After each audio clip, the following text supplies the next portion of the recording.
Hi, everyone. Welcome to Being Patient Brain Talks. I'm Deborah Kahn, founder of Being Patient.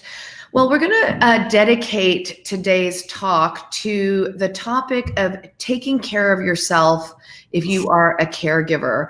We know that caregiving can be extremely difficult and isolating, for that matter, especially in times like these. So we thought we would bring in an expert, no other than Dale Atkins, who is a psychologist and an author of a book entitled The Kindness Advantage. Dale, thanks so much for joining us. Thank you, Deborah. It's a pleasure to be with you, and I'm so looking forward to our conversation. So let's start with COVID, because we hope we're seeing the end of COVID. With the end of 2020, we can move forward. But honestly, I've heard so many people, not only people diagnosed with dementia, but people who are looking after their loved ones, saying that the isolation of COVID has been very difficult. It has been, and it's been one of the major contributors to the stress in families where there are people who have dementia and Alzheimer's, because so much of their routine that they may have worked so hard to put together, and the opportunity to have other people engage and have stimulation, to be able to walk in a mall freely if it's cold, or to go outdoors and greet people at a store. All of these things have been stopped. And in addition to the isolation, and what feeds that isolation, is this constant fear somewhere in the back of our minds, and anxiety and worry about our loved ones' health and our health. Because so many people who are taking care of someone who has Alzheimer's or some related dementia are elderly and are in that more vulnerable group. And as you say, and I'm so glad you did, that, as we come to the end of 2020, which in itself is a blessing, and look towards 2021, we do have hope. Given the vaccine, we do have hope that there's a realistic opportunity that we can meet with our loved ones, that we can regain a different kind of schedule, and have even just to have an aide come in, or to have someone, a relative, a grandchild come in and read to a grandmother. These are the kinds of things that were cut off, and they were cut off immediately, and they were cut off with fear. So that it's not just isolation, it's isolation with fear and anxiety and concern. Yeah, and sorry, I Yeah, didn't mean to interrupt, but one of the comments that we are getting quite frequently lately is this anxiety over, what if I get sick? What yes, happens to my loved one? I mean, it's a yes. big responsibility, caregiving, and your health is so important in the whole equation of caregiving. It is the premier, and it is the most important element, because the caregiver has what I refer to as their own reservoir. And so often as caregivers, our reservoir becomes depleted, and we are doing so much for this other person and for the other responsibilities that we have in our families. And because few people are just doing caregiving for one person, even if they're sharing it, like if parents are caregiving for a child who is an adult child who maybe got early onset, because we see this happening in more families, then they are taking care of each other. Or if they're taking like a sandwich generation, which I always talk about, the club sandwich generation, because you can be taking care of three generations, and you may be the primary or the secondary caregiver, but you've got to fill your own reservoir. And one of the reasons I'm so glad that we're talking about this is, how do you fill the reservoir? With drops at a time. And when you have that worry, you have to pay attention to, what can I do right now? Am I okay at this moment? And what is feeding it? And the care of yourself comes down to some very basic things, which has to do with, my first question is, when were you last at a doctor, and how are you really doing? And are you able to take care in a dietary way? So what is your nutrition? We're always very concerned about the nutrition for the person we're caring for, but are we being conscious of what we need? What about our sleep? What about our exercise? And what about the way we take care of our spiritual being? Are we praying? Are we meditating? Are we reading, beautiful poetry? Are we revisiting some novels that we may have loved when we were children? And are we listening to them on, on audio tape? Are we taking walks in nature? Are we able to get a neighbor to come in to sit with our loved one for a while and listen to music, or to play a game, or to perhaps plant a plant in a pot while we take a 10-minute break or a 15-minute break? So these are the kinds of things that I think we need to explore to be sure that we are taking care of ourselves. And the other piece is being able to control what goes on in our mind in our internal conversation. So I want to go to that, but I want to talk a little bit about, that's a lovely list of things that you've shared with us, and to be mindful of being able to do these things. But the complaint that we hear all the time is, I don't have the time. Like, how can I possibly have the time to do all this? And, I get it. Like, I run every day. If I don't run, I'm a basket case, right? If I was I'm not looking after my mom physically. We're not in the same home. But if I were, I might not be able to sneak out for that 1 hour to go for a run. So yes. What you're saying is, you first and foremost, we need to change the environment and the structure we live in so we get help. Is that right? Yes. And during COVID, it's been particularly difficult because during COVID, it's not so easy to get help. And in fact, it can be very dangerous to get help. So what kind of help are we getting? And I think one of the things that we can do, depending on what's going on with the person you're caring for, is just as you and I are talking now using the screen, I mean, that can be where help comes, not only for an online support group, but also for those moments that you're describing. If you can go to another part of the house, and if your loved one is not able to use a screen, I mean, I will share with you something that occurred with my father, and it's not unusual. He was going through a period where anything that had a screen was really dangerous, and it was very frightening. And when he was ill, it was many years ago, we didn't have all these computers, but anytime you had a mirror or a television screen, we had to cover everything with blankets and shades so that he would not see something in a reflection and think that someone was coming after him. So we had to make adaptations in that way. But I think what you can do is to have a granddaughter read, on screen, or you can have someone, as I said, a neighbor whom you trust as far as COVID, come in, and maybe they're cooking something, and the person that you are taking care of is in the room, or they're singing. I remember that I worked with a family, and the neighbor would come in. She had a beautiful voice, and the family had a piano, and she came in and she had a mask. And every Tuesday at 1 o'clock, she came in and she played piano. And the husband, who was not well, was sitting on the bench and just enjoy the piano bench and just really enjoying that time. It became part of their routine. And during that time, the wife would go out and just do whatever she would do. She would take a walk, she would meet a friend, and she would just, with her mask, and she would just go out and get some air. Then they had someone else come in with a dog, and because they didn't have a dog. So the dog visit was another part of the day. So when you say, I don't have time, it's absolutely true. But how do you create a schedule where you create time for yourself? The first thing is to say, it's really important. Do I deserve it? Why do I deserve it?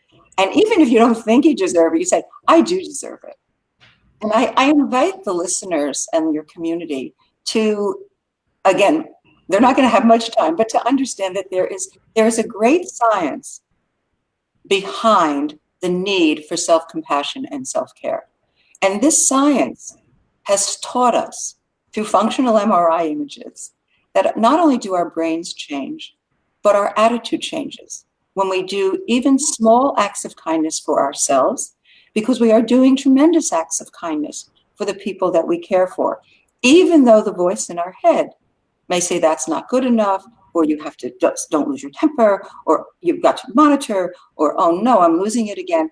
And that voice can be very loud, and it can be very punishing, and it can be very hurtful, not only to ourselves, but to the kind of energy that we're creating in the space with our loved one.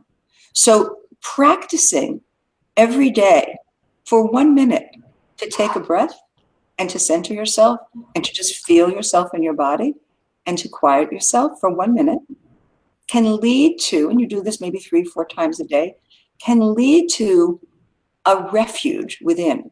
So you say, okay, let me just get my breath. My grandmother used to say, count to 10. It's a variation on the theme. And maybe you have a particular prayer, or maybe you have a particular mantra, or maybe you have a particular person who was influential in your life, who says, you can do this. I've got your back. That person may be dead for years and years, but you create a support system within yourself. I love what you said, because also you're allowing room for forgiveness, right? I mean, I know, I've gotten upset with my mom and lost my temper because maybe she asked me things one too many times and I was in a bad mood, or, I find driving with her particularly disturbing because she thinks that we're going to get in an accident every second. She's always screaming in the car and, I lose my temper. Yeah. And then I feel really badly. I feel terrible that, like, how could I treat her that way? Like, that, what was I thinking? But it was just a human reaction. If somebody pesters you constantly about something that's not happening, you're going to get upset, right? But I love what you're saying, because you're saying to you're reminding us we have to forgive ourselves, because this is not an easy journey. It's not at all, no matter which way you slice it. And so we're only human, right? And to say it's okay. If you make a mistake, it's okay. I think that's really important. I echo what you're saying, and I would just take out the word only. We are human. We are human. We are not saints. And every single person who is on this journey did not say, oh, that's a trip I really want to take. Let me get my ticket. Let me get all the clothes I need to get on that journey. This is so not that journey that people want. And so how do we accommodate? How do we change our attitude? How do we enter this space? Many years ago, I referred to it as falling down the rabbit hole, because I remember a particular incident where my dad was ensured that everybody was after him. And he said, they're here. And I said, no, Daddy, nobody's here. It's really okay. And then I finally changed my tune with, by the way, the help of Dr. Oliver Sacks, whom I heard in a totally different environment. And with all my training in special ed and all my training in psychology, I kind of forgot that I was supposed to go down the rabbit hole. I was supposed to go to where my dad was. And that's the point that allows us to be free and to say, yes, Dad, there is someone here and I'm going to get him. Don't worry, you're going to be okay. And for that then moment, the following moment, I said, oh, thank you. Until 2 minutes later or 2 seconds later, he said it again. But it became a routine. Deborah, one of the things that I often share with families that I see is this idea. There actually a couple was, I happen to love Broadway and I love theater. And every time I go to a show, it's the first time, it's like opening night for me because I've never been there before. But what about those actors? They're doing the same thing again and again and again, but they make it seem fresh. They are in that present moment. Every time we hear for the 25th time, where are you going? Or where are we? Or what are you doing? It's opening night. It's for our loved one, it's the first time. So we have to keep coming back to that present moment and say, yes. And not only say, yes, I told you, but yes, and here we are. Yes, and we're going to go have lunch now. Or yes, so how do you do it? By allowing yourself to be human, by forgiving yourself when you lose your temper, and by also acknowledging it. Say, I'm really sorry. I was just at the edge of my rope, Dad. Let's try again. Because whether or not your loved one is able to process what you said, you've said it, and you feel better by just acknowledging that we all make, as you said, mistakes. But these are just human encounters that are very difficult to take. But when we strengthen ourselves, when we fill ourselves, when we listen to the music that we want, like if let's say we're doing something, It's okay to put these earbuds in and listen to your favorite music. We're always talking about, and I love that you did a program on music, how important it is to have the music that our loved one wants, right? From their era. It's essential. But what about the music that we like? What about listening to maybe a mantra that we like or beautiful nature sounds? We can do that while we are preparing lunch. And this fills ourselves. When looking at photographs, sometimes we may get very nostalgic and it may not be a good thing. Or it may be how fortunate we were to be able to be at the birth of our grandchild or something like that. So that on Tuesday, something may be joyful. On Wednesday, it may be depressing. And just as with the people we love, on Tuesday, something may work beautifully. So, oh, good, that's great. Wednesday, you try it, it flops. It's not your fault. Right. It's just the way it is that moment. So, Dale, we have a question that's a good one, I think, which is how can a family cope with news of a diagnosis and build a support network? So it's like, instead of going down the rabbit hole, so to speak, how do you put what you need in place before things don't go so well? It's a very important question, a little bit more challenging during COVID. But I will share with you that one of the most important things is support. And you spoke about isolation. And there are going to be some people who are going to run away. And they are not going to be able to tolerate seeing your child, your spouse, your parent lose their capabilities, lose their independence, lose their personality in ways that they like. Don't work too hard with those people because there's not going to be a lot of energy, okay? So one of the things you do is cultivate people who will surprise you and who will show up in ways that are going to be supportive. Supportive in ways you may not even know. Like somebody may know that, on Friday you're really, really busy, so they're going to drop off a meal. And that's okay. I think what's important when we recognize a support network is that we are all connected. And because your loved one has a diagnosis that is very isolating and very scary to many, many people, most people, we feel that we have to do it ourselves and we can't burden anyone else. But yet we shoulder all of this stuff. Many of the things that we're shouldering, we know nothing about. So we have to learn. And we learn from the experts. We learn from people like you and your online programs. We learn from the doctors who we are consulting with and the support team. And we don't say, no, I don't want this. When we often say that, we're saying, I don't want this diagnosis. I don't want to go down this path. And that's okay, because nobody really does.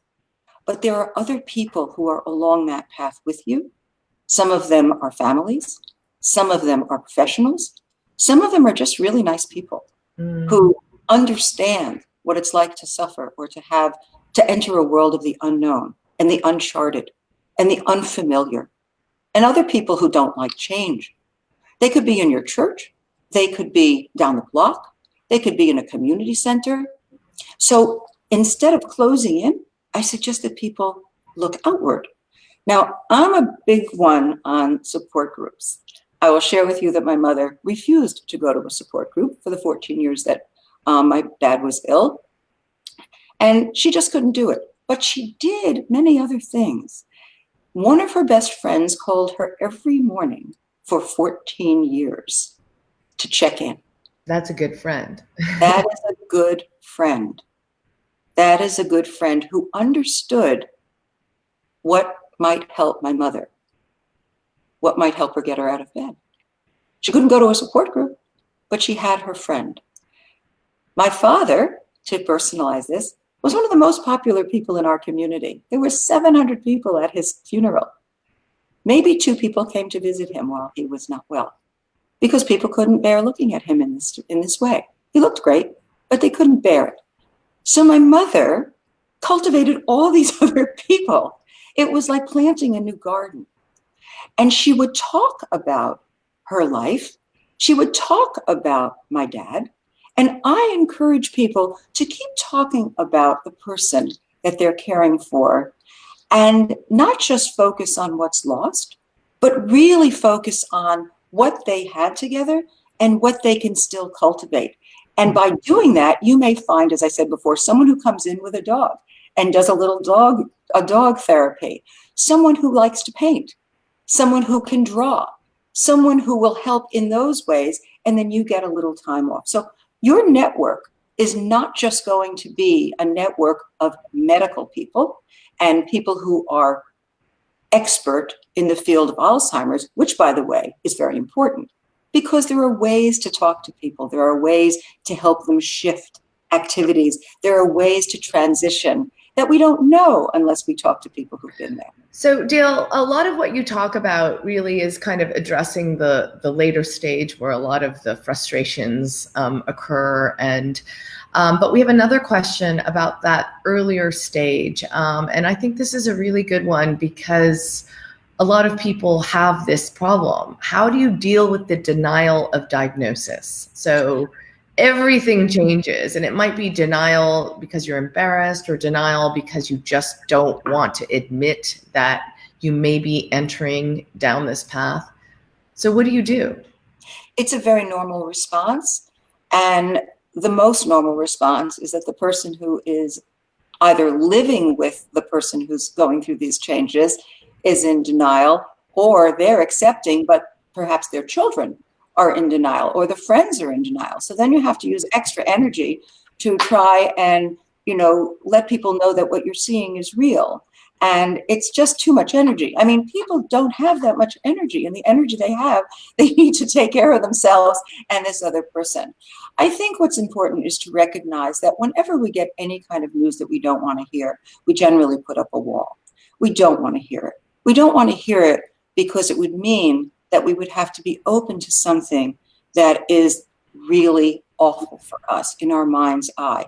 Often we don't know very much about what it is that we're hearing, or we know a lot, and whatever it is, we don't want to know about it. So it takes time. I think what helps, and everyone is different, and everyone is accepting and adapting in different ways. And this is actually part of resilience, Deborah. It's how we adapt, how open we are to learning. What are we going to learn not only about this illness, but about ourselves and about our world? We have to give ourselves time. And I think that we can talk to some people in small bits. I think what's really difficult is to have one appointment with a doctor, have a download, and then try and figure it out. It's horrible. And where do you go? And who do you talk to? And how do you protect yourself? Because people can't take this overwhelming grasp of all of this. So I'm a big one on parceling out what you can take as you can take it. But that's when you need the support group. Because in the meantime, your loved one needs to have safety, needs to have people learn how to talk with him or her in ways that are gentle and kind and caring. When you want to tear your hair out, or you, as you said, you can't hear that 15 more times. But in the early stages, the tea kettle is left on. In the early stages, the dog is fed 3 times. In early stages, there's the same kind of conversation over and over again with the same phrasing that didn't used to be there. And there's a part of you that all of a sudden is on alert. And there's another part of you that's making excuses, saying, no, it's tired, or no, she's just exhausted, or she's bored, or whatever, right? Or she had a shock. And we try to give all kinds of reasons why what we fear and may have been validated and confirmed by a doctor is something that we don't want. So we have to be cared for by others. And I think that what happens is all of the attention goes on the patient and none of it goes on the caregiver, except what are you going to do? How are you going to change? How are you going to get things? And it's more overwhelming because not only are you dealing with the potential loss and the loss of your dream and the loss of what you think is going to be the future of your life, but now you've got all these people's expectations. And that's also where the isolation and loneliness and the lack of forgiveness comes in, because very often people, I'll never be able to do this. How can I do this? I'm not strong enough for this. I don't have the temperament. I don't have the knowledge. And that's the voice that we keep hearing. So the adaptation is the person adapting and being able to accept that their memory is not what it was, or that this is the reason that we're not going to have you driving, or I'd like you to go outside, and do you mind if I go with you? And this is also where lying comes in. And it's, I really wanted to go to the cleaners. Do you mind if I go with you? Instead of, I'm afraid that you're going to get lost on your way to the cleaners, so, I'm not going to let you go. What is the kind thing to do? What is the kind thing to say? And as people are adapting, I don't think we have to keep hitting them over the head with, you've got this diagnosis of Alzheimer's. I mean, what is the point? And when we feel we need to say that, we say it to somebody else. And then we say, because what is that? It's a total sadness, depression, fear. We have to have somebody to say that to. We have to have somebody, but not the person. So, Dale, I have to mention this because we're going through this with my own family. And, my mom is really starting to slip in terms of her memory and not recognizing family members. But one thing that occurred to me, which really, really surprised me, is she still hasn't lost her sense of humor. So Yes. we can all laugh together that she actually is quite self-deprecating in the way, oh, I'm getting so bad, but she makes a joke.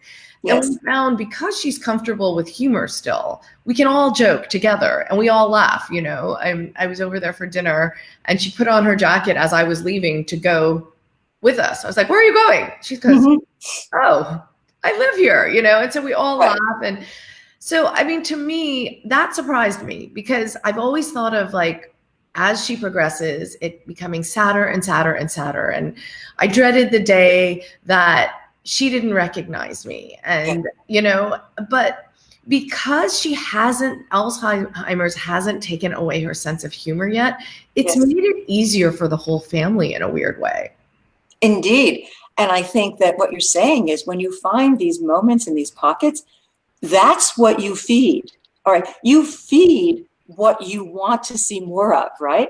So what you should do, in my opinion, is whoever her favorite comedians were, if she's able to pay attention to either put them on a screen, if she's screen tolerant, and watch old funny movies. The Anatomy of an Illness, which was written so many years ago, is about, Norman Cousins curing himself through laughter. And laughter is one of the greatest endorphin release possibilities that we have. And anything that you can do, music also does this for many, many people, brings them to a place of joy, brings them to a place where their brain actually changes. And for the caregiver to have your brain change, to laugh together. I mean, laughing is such a fabulous release. Even looking at funny pictures or remembering, if she doesn't remember who you are, which apparently she does right now. And you also said something else which I want to address, which has the future dread. And I'm going to come back to that. Because if we can really train ourselves to stay in this moment, and at this moment we're laughing, that gives us, that's the drop in our reservoir bucket, that gives us the power to go on. So the next time you come over, you may come over armed with a joke, or may come over armed with a photograph of a time that is a very funny story that you remember. And everybody has a funny story. Even if she's only present for 50% of the stories, that's 50% more than she would have been before. And it's a whole lot better for all of you. And so when we talk about that dread, look, none of us would be human if we weren't looking to the future. We have to look to the future to plan, but we can't live in the future. We live now at this moment.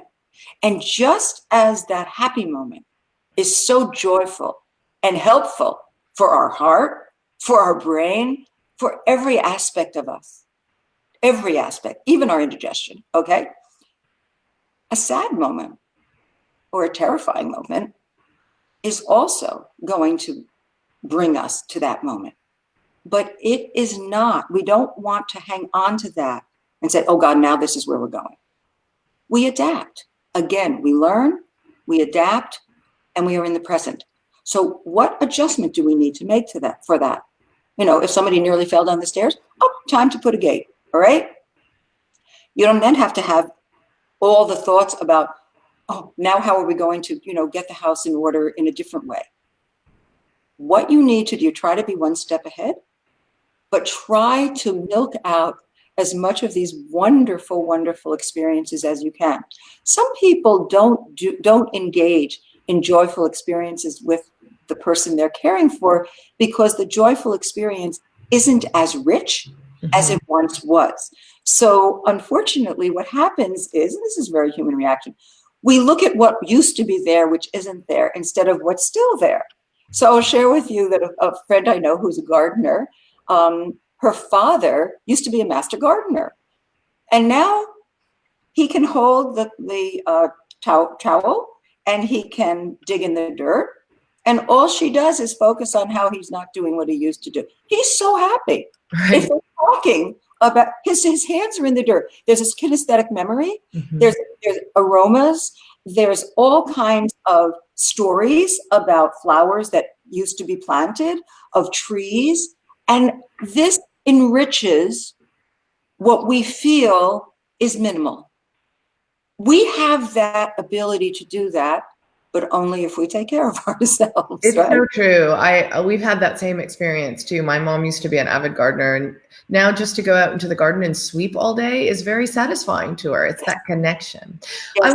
I want to get to another topic because we're getting a couple questions on this one, and it's really about strategies for coping with a loved one's aggression, hostility, paranoia. Another viewer has said, my mother-in-law is aggressive with her mixed dementia, spits in family members' faces. How do you deal with such a difficult situation like that? Yeah, that's really it's so challenging for everybody because, of course, your immediate response is this person just spit. And I think there's a two-part, there's actually three parts. One is understand what's going on as far as if they're on medication, whether or not the medication is still appropriate, and talk to the physician and talk to whomever the medical people are who are following the family's case to say this is a new behavior or this is a behavior that's increased. I would also look at the environment. What might there have been something that triggered this reaction? And again, remember that sometimes these reactions are not, the person that may not be usually is not intending to spit in someone's faces. That's what happens. The aggression, it's trying to, again, be safe and trying to be as gentle as you can be while keeping the person safe and keeping yourself safe. Sometimes if you can direct them to another space, looking at something, the distraction factor can be very helpful. Sometimes if the person allows you to touch their body, depends on who it is and what kind of, to just stroke them or to immediately start singing or put on some music, to be able to bring to bring something else into the picture. And it could even be, I'm sitting at my desk and I have a rock here, and I sometimes will just hold it and feel the temperature. And, if you can just hold that yourself and then get yourself centered, and then you may have something. I always ask families to have soft things around their house. Could be blankets, could be pillows, could be things that are very textural. Here's like a soft cloth, because texture on the skin can often bring someone down to a different mood. The other thing is really music, and music can help to change a mood in a moment. The other point is to make sure this person is safe. And when someone is flailing around, you may need to come from behind and give them a hug and say, it's okay, Mom, we're okay. It's okay, Mom, we're okay. I'm here. I've got you. It's okay. We're good. And that tone of voice, and while you're telling yourself, how am I ever going to get through this? I can't believe what's going on. You say, it's okay. We're okay. All right. Not just you're okay. We're okay. Because you have to calm yourself as well. And sometimes it could be that changing the position. If someone is sitting, and maybe they want to lie down. Or if they're walking, let's sit down. Oh my, oh my. You know what? There's something here. Let's go over here and sit on this chair. Oh, I love this chair. I'm going to sit next to you, and turn the person so that whatever may have been the stimulus, the trigger, is no longer in view. It could be that it was in their mind and you have no access to it. But what you have access to is the behavior. And that's the only thing that you can try and intervene with. But you can't intervene with it if you're scared and if you're screaming. Yeah. And that's not going to work. Another viewer just said that she bought her mom a robotic dog for seniors that makes her happy and distracts her when she gets angry. Yes, it's great. It's great. I love those robotic dogs. And the ones that you can program, you know, sometimes if you have a real dog or a real cat, you can bring them in as, you know, the last resort. But sometimes the dogs can be at peril, and you don't, or they get very frightened. And so you don't want them to be the object of being hurt. But you also can, you read the situation. You know, is it time to bring in the dog? And, you know, it's kind of like sending the clowns. Bring in the dog, bring in a soft object, whatever it is. It also could be aroma. I also encourage people to use, it really is aromatherapy, and to bring in lavender, or to bring whatever is a scent that your loved one calms to. And lavender is often one. And just kind of spray the room or spray where they are. Say, oh, I smell something. It could be gardenia. Whatever it is, it could be a potent smell, and it can be calming. Vanilla is one that often works. And use, you know, I like to talk, Deborah, about the 5 S's, right? And sense is one of them. And all of the senses, the touch. But be aware, if you're feeling really angry, do not touch. It's kind of like if you're angry at a kid, do not go near them. So you then use your voice. You start singing a prayer. I work with a family, and there's a particular prayer that their father loves, and it calms him immediately. And when all else fails, they start singing that hymn. It's a hymn. It's a prayer, and he kind of looks like this and goes to work. It doesn't matter what it is. If it's gentle, try it. There's another question that I think it comes up all the time, because we had a wonderful caregiver write a piece for us, and she talked about the feeling of actually wishing her father would pass. And it's a really hard thing to be honest about, but by the number of comments we've gotten on that article, it's one that does occur. It's as we talked about before, it's human, right? When you feel like your loved one is in a place they're not so happy, and everyone around them is not so happy. So how can people, when they're caregiving, deal with those complicated emotions? I mean, you know, to even articulate that out loud could, you know, bring gasps of like surprise, but yet not from people who have been in that situation. Yeah. And if we're honest, that's the point. It is a very common response. It is a very, very common feeling, articulated or not, at some point along the journey for a caregiver to have. It is normal, actually, and it's a fantasy. And it's one that we say, I'm done. I've done so much. It's a desire to have their loved one be at peace, be calm, be unagitated, to have their life back, right? To have the caregiver's life back. Even though the same people who say that will mourn desperately when the loved one is no longer here. But it particularly happens when, you know, doctors say there's really nothing more that we can do, and now we just have to manage it. And the person who's had a life with this vibrant, engaged person sees them as someone they often don't recognize, that they wouldn't recognize themselves, that there is such a diminishment, not only in the quality of their life, but in everything familiar, that in the fantasy, we think, they would be better off. They would be at peace. If they saw themselves this way, they wouldn't want to be there. And all of that is very normal and very real and natural. When you are in that place for a long time, or when you have those thoughts a lot, it really can be, it is a sign of burnout. It's a sign of just overwhelm. I can't look forward and do this any longer. And we really need to have someone to talk to, someone who understands. It could be a psychologist, it could be a social worker, it could be a minister, someone who really understands. It could be a support group, because this, although it's not articulated often, and as you say, people are embarrassed and they feel guilty and then they feel shame. This is a thought that is often felt and articulated to oneself. And then what happens, as I said, is then the person feels guilty and shamed, and it's not a good thing.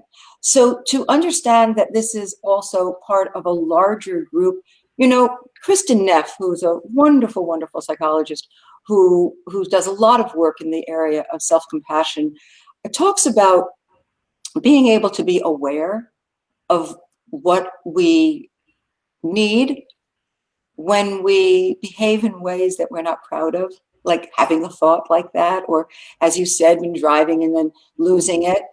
What do we need? What would you say to a little kid who, you know, who had a temper tantrum? Would you say, oh, stop it, you're stupid, you're this or that? No, you would say, you're really overwhelmed.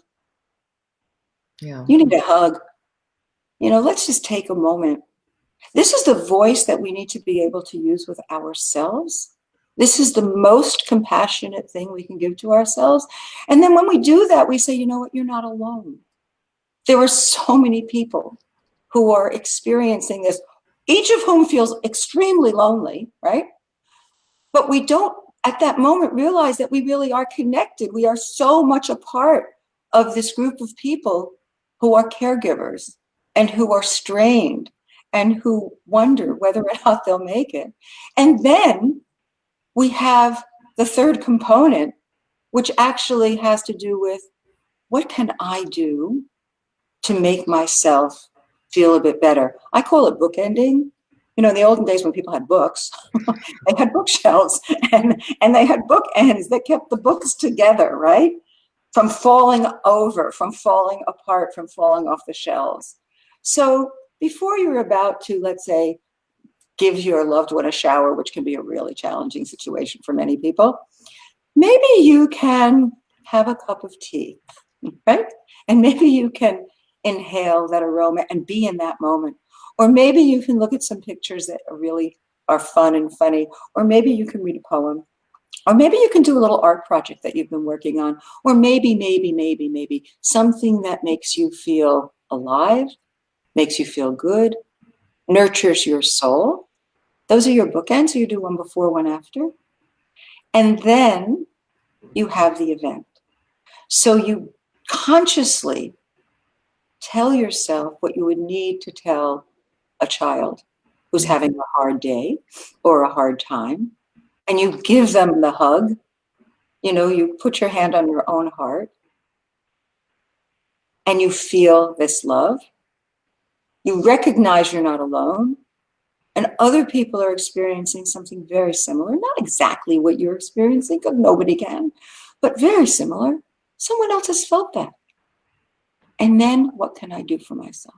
And if we try and do this, we recognize how our brains need to change, and they will, because we have to get that respite. Yeah. Dale, I really can't thank you enough. And we're getting a lot of comments saying, thank you so much. This was a great conversation and very helpful. And it certainly is nice to end and in a way to look forward, to give caregivers better strategies. But most of all, I think, you know, we're human. I mean, we have to be forgiving of ourselves, and there are strategies that we can take, defining a new norm, I should say, right? But Dale, thank you for your expertise. If people want to know more, or do you have a website, anything? Absolutely, and I welcome you. I have two websites, but the one that you probably want to go to is www.drdaleatkins.com, and it's DRDALEATKINS.com. And my email is dale@drdaleatkins.com. And then the other website is thekindnessadvantagebook.com. Okay, And we can yeah, post both of those sure.